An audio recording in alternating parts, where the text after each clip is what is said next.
ingeta, bokota. Elobi ataye moko papa na biso bokechuku, bokoto, bandeko nanga. Bokota, matière sur matière, likambo sur likambo, dossier sur dossier, kandenge tolobaka toujours et encore, na Congo na biso, matière ezanga kate. Na Congo na biso tozala kaka, tolali tolamuki na yasika, na Congo na biso tozala kaka, tolali tolamuki na ba dossier sur dossier, na makambo sur makambo, na ya pasi pe mawa, na ndenge moko ya somo bandeko na ngai. Eza ya kobeba, eza ya koinda, eza ya somo, eza penza ya kosala pasi mingi na motema. Grande ma joie de vous retrouver encore cette soirée sur notre chaîne, toujours et encore Étoile Lune Inès TV. Salut chers Bouchou, salut chers abonnés, salut chers connaisseurs, salut surtout les amis de Étoile Lune Inès TV. J'espère que vous allez bien. Quant à moi, je suis bien, super bien, par la grâce de Dieu. Chers Bouchou, chers abonnés et chers connaisseurs, yalelo bandeko nanga, toye lisusu na dossier, toye lisusu na makambo, toye lisusu bandeko nanga na ya pasi pe mawa concernant star na biso, star amboka na biso na kombo ya JB Piana. Ebele ya batu tobengaka ye mingi papa chéri, nga na bengaka ye papa chéri te, mais eza kombo amipesa. Bafan na ye mingi babengaka ye toujours papa chéri. Bandeko nanga ya pasi esi ekomeli ye, ya pasi esi ekweli biso ba congolais, ya pasi eza ya kokota déjà bandeko nanga. Tant de personnes bakoya kotuna mama Étoiline, que passa, qu'est-ce qui se passe, c'est quoi au juste le problème? Avant na kokota na mozindo et kozala malamu na ya nanu ko sensibiliser bandeko na biso nyonso ya sika. En tout cas, si c'est la toute première fois ya kokota penza na chaîne na biso, chaîne moko kitoko, chaîne ya ba analyse somme, chaîne moko ya ba information pas possible. Je vous prierai surtout de vous abonner massivement. Abonnez-vous. Cliquez aussi sur la cloche de notification pour surtout recevoir les nouveautés de notre chaîne. Aimez la vidéo, la famille, commentez et partagez. Et kosa la biso, oyo penza tolobaka na biso chaque jour, chaque minute et pourquoi pas chaque seconde. Tokos makasi. Bambote nanga na yimoko linda bukulu ya balinda, bambote na madame Gracia Mpoi, na pesi bambote na mama Lisi Pitu ya balisi, bambote nanga na mama chérie, mama d'amour, mama Eugénie Zemanga, na pesi bambote na yimoko la parisienne ya Tongo makasi, madame Judith Diampo Visa, bambote nanga na famille NM wana na pesi bambote déjà na Franes NM Franciel NM et pourquoi pas Amos Kazadi na système moko ya kitoko pe na système moko ya malamu penza mingi makasi. Tolandana no mo publicité na biso bandeko nanga tozozonga sima. Mama 2024 Gavker to Yelibino solution. Bon aba problème ya trompe, fibrome, myome, kyste, règle abondante. Gavker to zalina solution. Yo oyo kota ménopause atana 65 ans na Gavker oko simba mwana. Ebongo oyo etali si ekimayo kimobali etelemaka bien te awa yo kayango etelemi.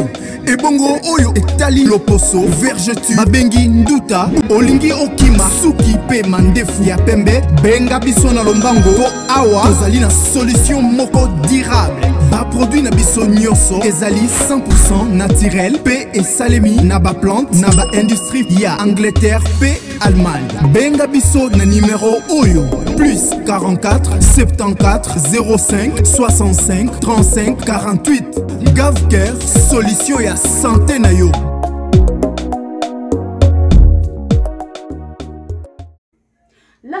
La la santé n'a pas de prix. Quand on le toujours et encore, la santé n'a pas de prix. Battez la santé na yo. Ce que on batte la santé na yo te, mutumoko te, akotikala, o batte la santé na yo. Yango eza toujours ya mutuya, eza toujours malamu en tant que mutu. Koye bakandenge nini ya ko batte la santé na yo. Ce que monike na nzoto na yo, ozomi yo kabiante, et rozala malamu, benga gafker na lumbangu. Aya kosunga yo na ndenge pe na système moko ya kitoko. Ba joyeux anniversaire na bandeko na biso nyonso o ba o célébrer ba anniversaire na bango lelo. Toyebi ke boza ebele oyo mukolo ya lelo bozo célébrer ba anniversaire na bino. Kande tolobaka toujours et encore ko célébrer anniversaire ezalaka toujours et encore les pamboli.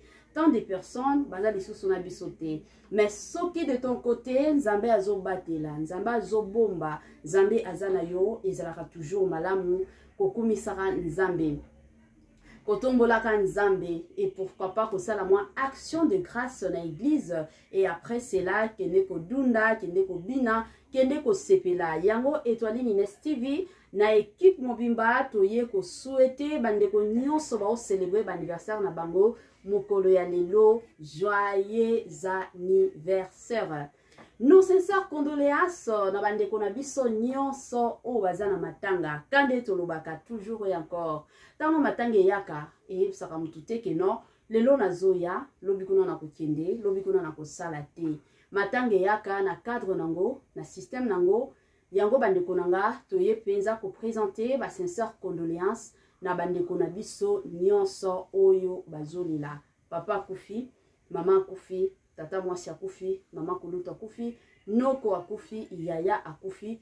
Toye penza ko présenter ba sincères condoléances na ndenge moko ya kitoko pe na ndenge moko ya malamu. Ingeta bokoto la famille makambo sur makambo, dossier sur dossier.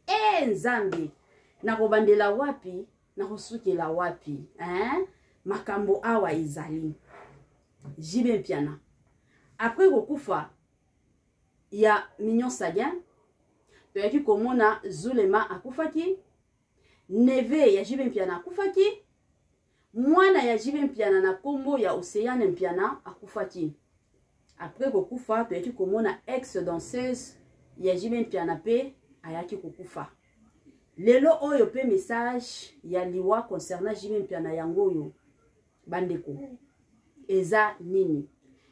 Kane boyebi chaîne Étoile Nines TV et sa chaîne moko commercial ozalaka na posa publicité ya musala na yo eleka, ozalaka na posa ozala na clientèle ya makasi, clientèle ya malonga, benga biso na numéro oyo bozomona na sima na biso. Bokoki toutefois ko benga numéro oyo zoleka na babande d'écran na bino. Bo benga biso bandeko boko mela biso ko benga te na yambaka bapel te. Boko milanga togo solola to sali la publicité ya business na bino na ndenge moko ya kitoko pe na ndenge moko ya malamu. La famille makambo ya chibe mpiana. En tout cas na boy penza koloba ebele elobata bandeko mosusu balobi ke non mama Étoile domaine na yekezaka koloba. Chroniqueur nyonso te to chroniqueuse nyonso alobaka. Journaliste nyonso to journaliste nyonso alobaka. Musala ya media ezalaka toujours musala koloba. Ezalaka bongo. Totanga biso nyonso déjà na dissertation, to bandaka na introduction, to komi na développement et puis to kotaka na conclusion. Eza bongo so tozo salela sujet. Na koki ko bandaka boye déjà te ke message yango yo ata bino moko boloba nini. Oza bien formé te. Ezalaka bongo, botika ngana lobeza musala. Voilà. Avant na kota na mozindo na ngaya koloba, message ezali ezana ndeko na biso moko oyo autaki kozwa message concernant jibe mpiana. Message yango eza ndenge nini. Na boyaki koyoka message nga moko pour que na ya ko expliquer bino, mais na kolinga penza mingi makasi na tiela bino message wana bolanda ngo na bukebi nyonso boyoka ngo na bukebi nyonso et après na kozonga pour na ko essayer kosala kaka moi analyse ya muke. Analyse ya muke ozala analyse ya mulaite mais plutôt analyse moko ya muke kaka. Alors bandeko nanga to matisa ba volume na biso ka ndenge ezalaka bomatisi pour que boyoka message yango eza nini. Bandeko nanga nazotiela bino message message eza ndeko na biso moko azwaka ba message ya ba comédien, azwaka message ya basala nzambe ebele, azwaka ba message kilikili. Alors nazotiela bino message wana boyoka ngo bolanda ngo na botiebi nyonso bandeko na nga, et après nakozonga po continuer analyse na biso toyoka na matisana nu volume. Mercredi, ça dépend de na poster yango message hein tiamo en ligne ya na soki message au mercredi. Alors l'air na moni makambo ezoleka et puis na moni nzambe ko insister a pesinga lisusu message mercredi pour na ndeko na biso JB. J'ai compris que Dieu insistait na boyi na ngai makila ya bato ezala maboko na ngai, na boyi nzambe ya kokondane ngai aloba na yebisaki yo ndenge Ezekiel elobi na biso soki nzambe apesi yo likambo alobi na mutu likambo yo memaki nde koloba po makila ya bato wana ezala na maboko na yo te. Amen. Yango wana ntango nzambe apesi nga troisième message na bino 3 message nzambe azoinsiste na pesa message on a zongi na message ya liboso bande ko bona na message au très bien ko sunga population na biso mobimba ekosunga bato ebele oyo bazali balandaka ndeko na biso jibe oyo balandaka misiki na ye oyo bazalaka bafani na ye boyoka bamessage nalalaki bandeko na nga nzambe azolakisa ngai na telemi na place moko place na telemaki namoni voiture moko eye voiture moko ya kitoko eye eleki liboso na nga tellement moke egare telemi. Alors nga na telemi nazotala lokola molimo abimaki nga afunganga bisuku na mona namoni moto abimi na voiture wana mokolo voiture wana moto abimi na voiture wana natala ko ezalaki jibe jibe abimi na voiture wana apusani mwa moke ake atelemi pembeni ake kotelema pembeni. Ntango jibe atelemi pembeni bandeko na nga na quelques minutes leka jibe ake atelemi pembeni après quelques minutes molimo abi na nga tala makambo ezosala namoni mbala moko voiture ya jibe voiture wana oyo ayaki nango agare ya bimi na kati namoni mbala moko voiture wana epeli moto voiture wana ya jibe epeli moto ebandi kozika. Mais alors moto oyo ezopela na voiture wana nga na ntango na telemi nazotala namoni voiture wana ezozika matériellement te mais moto ezopela makasi elingi voiture wana mobimba ezipi voiture wana donc voiture wana ya jibe ezingamaki na moto makasi. Mais ye atelemi libanda place atelemaki ye akibimi ye moko atelemi ye moko azalaki na inquiété te azotala voiture na ye wana ndenge ezopela moto azalaki inquiété te. Mais nga na moni natrouvaki yango bizarre voiture na ezozika mais ye azalaki na inquiété te. Mbala moko mes frères et sœurs namoni bato babandi kobima na voiture wana ya jibe na se ya moto wana eloko ete pasaki nga na se ya moto wana babandi kobima na voiture bato babandi kobima mutu moko abimi ya mibale ya misato basi na mibale babandi kobima bazolanda bazobima bazotraverse moto wana sikoyo lero bazobima bazotraverse moto wana ezotumba bango te po moto wana mpe ezotumba motuka te mais moto ya makasi sikoyo nga nalobi place nazalaki nalobi me bato bazobima na moto wana bazozika te boye c'est que bato wana nzambe azobikisa bato awa mpona moni bato bazobima mais ye avandi atelemi place atelemaki il faisait rien il bougeait pas azotala kaka aotala motuka te ndenge ezozika abandi mpe komona bato wana nde bazobima bato babimi nombre ya bato babimaki na kati ya motuka wana eza jamais nombre oyo ekomema c'était une voiture normale ezalaki bus te ezalaki camion te ezalaki voiture normale ya 7 places. Donc voiture il y a comment on dit, il y a 4 portières, voiture anormale. Alors bato babimi balandani batiki kobima siko molimo azoloba nanga bato babimi na mutuka oyo me babimi bango nyonso te bamosusu batikali consume na moto wana bamosusu batikali consume na moto wana bamoko nalamuki na sutuki na ponte ezalaki ndoto nabi nzambe nanga me olakisi nga nini po soki nabi napesa message napesa ye message napesa bato po ça lui concerne pas seulement lui mais bato ebele wana na monaki elingi kolakisa nini nazalaki trouble na ndoto wana bandeko nabondelaki mpo na mo ndenge nautaki koloba nabi bon ndenge nabondeli natika nzambe asala ndoto oyo nazwi yango oyo nazoloba siko nazwi yango l'année passée eza ya année oyo donc ndenge nanaka koyebisa natiaka nzambe oyo akela likolo na si maloba nde maloba moto akosela nzambe likambo te parce que sera maudit nakosaka na nkombo ya nzambe ezalaki année passée alors nabondeli mpo na ndoto nabi soki nzambe abimisi bato na moto seka sauve bato bongo baoyo batikali na kati ndoto wana etroublaki nga nabondeli esili napesa message wana ti bandeko na nga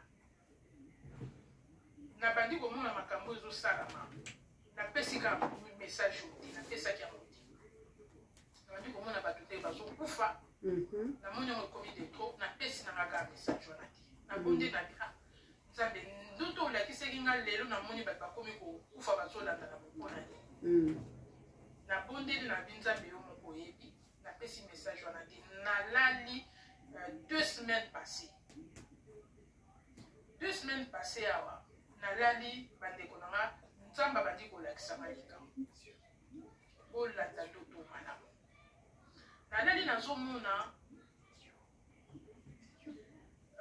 JB atelemi na esika moko na nsima na ye bato ebele basali molongo alors molimo azokisanga bato oyo basali molongo na nsima na ezali na bamusicien na ye na bato nyonso balandaka ye mes frères et sœurs bango nyonso bato batelemaki wana na JB ye moko atelemaki moso balati pembe blo mpenza neti ya satan blo makasi balati pembe basali file etienne molongo molai na nsima ya JB bitatelema ye liboso après cela namoni JB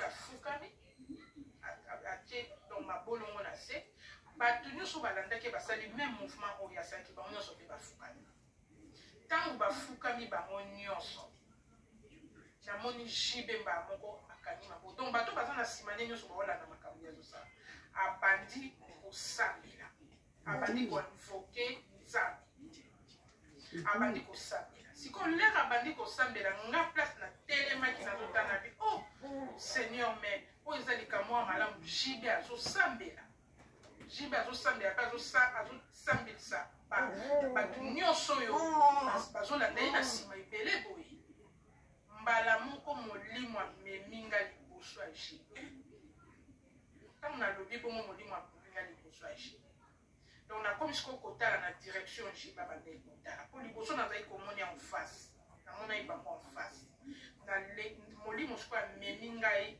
liboso ya JB. Mes frères et sœurs, nakomi sikoyo kotala nzambe oyo JB abandaki kosambela liboso sikoyo ya JB mpe JB afukamaki na bato wana.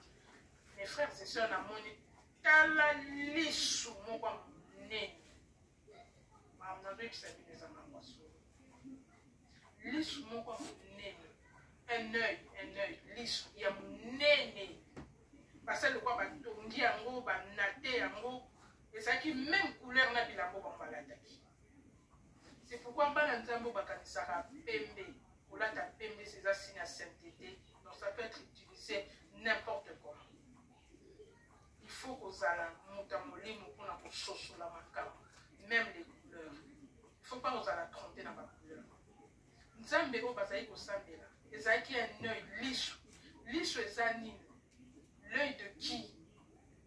Wana eza makambo spirituel eza branche mosusu eza enseignement mosusu soki bandeko bayebi te. C'était un œil bazosambelela lisu ya nani? je pense que bandeko toujours comprendre très bien. Là, on a moni bon, on a zaki choqué dans la montée aux zaki, pour zaki ndoto. Alors, la télé mina dit mais nzambe ozo la kisanga makambo, la singa lisusu makambo ya ndeko na biso JB. Si qu'on a ça la nini. En tout cas, j'avais pas envie ya roya kopé ça message ya JB. Bandeko boyebinga na ya na ba message ebele na pesa et c'est pas que batona pour balinga koyoka te, non, c'est pas un problème, on est un problème en ça, mais j'avais juste pas envie. Nazaki vraiment na sengi na mo penza bolimbisi na nzambe puisque nzambe a insisté. Mes frères et sœurs, l'air na moni ndoto wana eleki, moi j'avais compris ce qui s'est passé na kei koponde la pona. Entre-temps, quelques jours après, nzamba ekolakisa ngai message moko ya entourage na ye, ya famille na ye direct. Ya batu moko nga na yebi malamu na zaka na bango malamu bakoma vraiment presque bandeko mpona ngai. Bango mo bayebi me baza famille ya JB direct, je dis bien direct. Nzamba ekolakisa nga makambo ya mabe ekoteli bango na ndako na bango. Nzamba la singa bona be pona nini na moni bango baza bandeko ya JB na bi non na luka bango na yebisa bango na luki bango na solo na bango j'avais na bande kutu ko rejoindre bango te na komaki et puis na sali tout na pesi message wana na commissaire bango message wana. Après cela na bi lokwa na sali boloko nzamba la singa bongo na bondeli pe na komisi message. En tout cas lokola nzamba la azola kisanga ndeko na bango pe azola kisanga bango boye c'est un danger pona bango na pesi bango message wana ici. Bandeko na ngai na pesi ba message au te nzamba lobi na ngai yo ozoyoka te, il faut pesa un message puisqu'il y a beaucoup de gens qui sont impliqués boyoka bandeko. Na lali lisusu mercredi ndenge na uti koloba mercredi ko eleki lelo toza dimanche. So na pesi na ti message en ligne peut-être semaine prochaine pour aujourd'hui après mais na solo babo toza lelo dimanche message on a jongo mercredi ko eleki. Na lali bandeko na nzamba zo la kisanga na komi na mboka mo na soye ba mboka mo ti non na koma na mboka mo ti na moni na kati ya bandako bango c'était comme des cases comme village comme ba mboka mo bizarre na na mboka mo ti mais na kati ya bandako bango na mboka mo c'était vide, il y avait personne. Mutu moko azalai na mboka mo ti na sota na kati ya bandako wana donc mboka moko déserté bazaki suna kati te ya bandako wana. Mais nzamba zolo banga na tindio awa po ya ko luka batu wana bandeko ya JB ona lakisa ki boyo ka ngambo nzamba zo aomemisanga so na pesi message. Alobi na na tindio awa po luka bandeko na yo baza na mboka wana bandeko na yo ona lakisa ki puisque moi na yebi famille na je connais cette famille là na yebi wana baza bandeko pona nga ba yebi ba et jamais na kotanga bakoko na bango. Nzamba zo banga na tindio kende koluka bango bimisa bango na mboka wana o avertir bango balongwa wana. Alors na komi na mboka wana na mboka ngo natala boye mutu te na mboka donc mutu azalaki lisusu te na mboka batu nyonso basili batu batikalaki kaka ezalaki 2 personnes o nazolo bandeko na ye wana mibali bandeko na ye propre bandeko ya JB propre ndendo propre direct mbala mo na moni bango donc batikaleka bango mo na mboka ngo bazoya sikoyo na mituka moko azwa na mutuka na ye mosusu mpe azwa na mutuka na ye mutu na mutu azali na mutuka na ye bazoya bango mibale verga nga sikoyo na telemi eti boye bango bazoya ntango bazoya nazomona bango na voiture nde bazoya sikoyo eloko molimo alingai namona ezalaki comportement na bango bacomportement na bango mibale oyo azalaki kote oyo azo agir c'est comme s'il était endormi na volant wana azali kokuma azalaki vraiment distrait na volant donc azoyeba teke na mboka wana batikali kaka bango moko bango mibale bato nyonso basili oyo azalaki na ngambo mosusu azaki neti moto aliboma na ndenge alataki na fola donc nzambe aopesanga basigne mpo alakisanga place nini bazali comportement na bango ezali nini et ils sont dans la distraction pendant que bato basili na mboka nayebi te so bokocomprendre nga na comprendre très bien pendant que bato basili bango baza na distraction et bango baza vise nzambe alobi nanga kende koprévenir bango ça veut dire que nzambe oyo alalaka te alingi asala bango mbolamu alingi aépargne bango alors nga na telemi sikoyo molimo azolakisa ngai comportement na bango mibale complètement dans la distraction moto na moto aza na baoccupation na ye et puis mental na bango ezalaki lisusu normal donc baza mental na bango eza travailler eza manipuler bazoyeba lisusu même pas esika bazoyeba lisusu te baza na place nini na mboka nini et puis na mboka yango nini ezosalama na bato baza lisusu te batikali bango moko namonaki yango tellement grave na bi Seigneur c'est pas possible il faut napesa na message na boyi na ngambo bato makile sopa na ngai ezala na maboko na ngai nakokende napesa message wana oyo aza na mato ya koyoka ayoka entourage na ye libota na ye bandeko nzambe apesi précisement lakisinga bango mibale bandeko ya ye direct na tosala tout na kotisa message wana bacomprendre yango mpenza que soki nzambe azolobela bango boseki ya danger. Et à part ça, il y a beaucoup de gens qui ont été au bazar simanaï. Alors, on a un téléphone par message. Oyo, azana souci à amnaye, asana message au dengali. Na lobi déjà que na boy qui n'a pas voyé au pesant. Bon, on a ya kate pour ba mon na batala nga non. Je viens donner des messages pour écouter pas ya mukeli. Na ka opesa ba message a junga utiliser nga ndenge wana. Na ka olukelo musudi. Na ka olukate na benga batu. Nanga olukate batu ba mona nga non na yaka kopesa ce qui est très important. Donc voilà, message pour ya souka na jui pour na jibe na entourage na libota na jongo mercredi pour na kopesa bande ko bayebi très bien passa na message attention. Libota passa na message très attention. Ngai na souki wana makamsu etali ngai te nzambe molimo mosantu alandisa message wa komisango na bato oyo akiki esimba mitema na bango voilà nakangi message ya JB soki nzambe apesi nga message mosusu lokola ekomi makambo mosusu nzambe azoinsiste je viendrai nakoya de la part du Seigneur.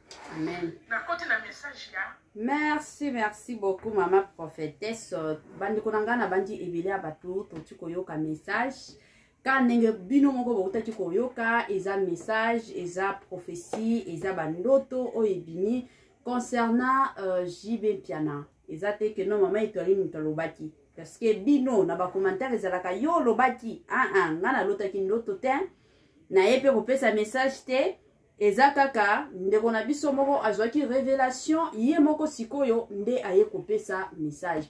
En tout cas bandeko na nga ya kokomante eza te ya koloba pe ebele eza te ya koloba pe mingi eza te na ye kaka koyebisa bino ke bandeko na nga ka ndenge boyebi. Merci beaucoup pona kotala biso, merci beaucoup pona kosalela biso ba partage, merci beaucoup pona ba commentaire na bino. Que Dieu vous bénisse surtout abondamment. Tokomi na mwa suka ya partage na biso ya lelo bandeko na nga ka ndenge toyebisaka bino toujours et encore biloko kitoko eumelaka nango te ata moke te bandeko na nga suka na biso yango oyo bo permettre nga surtout bandeko na nga nayebisa bino bai avant nayebisa bino bai ka ndenge ezalaka bobosana te kotiela nga j'aime tiela nga commentaire salela nga partage na ndenge moko ya bien na ndenge moko ya goût na ndenge moko ya kitoko penza mingi makasi et osala mama Étoiline kitoko mingi tolinga ba partage ba j'aime na bino na ba commentaire na bino. Permettez-moi surtout de vous dire bye et à la prochaine. Merci.